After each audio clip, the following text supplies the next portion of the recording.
Pernah gak sih habis ngamuk-ngamuk dan marah, kita baru nyesel setelahnya? Nah, ini adalah fenomena yang disebut dengan cognitive distortion, yaitu saat kita punya beban emosi di dalam benak bawah sadar kita yang menembakkan banyak informasi yang salah di pikiran kita. Sehingga tiba-tiba kita bergerak sesuatu tindakan yang tanpa kita sadarin, yang biasa disebut dengan neurotic action gitu ya. Sebuah langkah yang kita lakukan bahkan tanpa kita sadar, dia otomatis terjadi begitu saja. Jadi kalau misalkan marah tiba-tiba meledak terus-terusan seperti itu. Dan seringkali kalau kayak gini di label ini adalah sebuah tabiat buruk atau sebuah karakternya seseorang yang tidak akan pernah bisa berubah. Kayaknya susah buat mengubah karakter. Mungkin Anda sering dengar seperti ini. Tapi sebenarnya karakter itu bukan sesuatu yang susah untuk diubah, tapi dia adalah karena beban emosi yang tersimpan di dalam benak bawah sadar seseorang akibat dari penumpukan dari apa yang terjadi di masa lalu ya. Jadi sifatnya kumulatif. Banyak kejadian-kejadian masa lalu yang kita nggak sadarin, yang sebenarnya bikin kita mengalami mungkin kesedihan, kemarahan, dan lain-lainnya. Dan kemarahan-kemarahan inilah sering kita tembakkan di orang-orang di sekitar kita.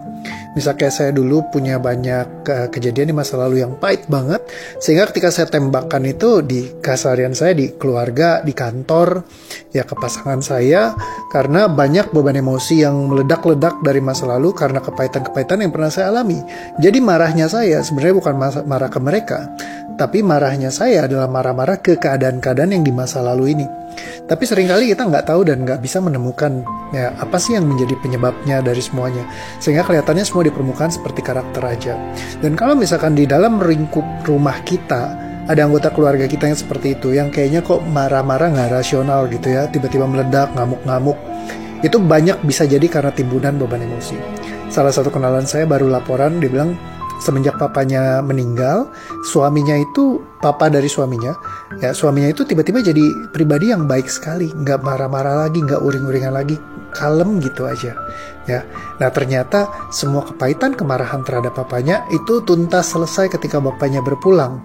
Jadi kayak tiba-tiba dia mengalami satu momen kesadarannya sendiri dan dia kembali menjadi dirinya sendiri. Sejatinya kita setiap manusia tidak dilahirkan untuk jadi pemarah.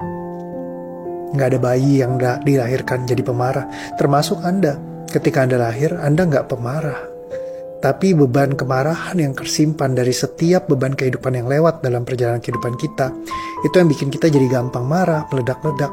Dan kalau disimpan, orang bilang, gunakan itu jadi driver untuk menyemangati kamu. Itu adalah sebuah ketidaktahuan massal. Kalau menyimpan beban emosi, bisa jadi kayak Will Smith tiba-tiba keluar, nabok orang, lalu semua karirnya jadi berantakan hanya karena satu kejadian yang parah. Jadi daripada disimpan dan membahayakan, dilepasin aja.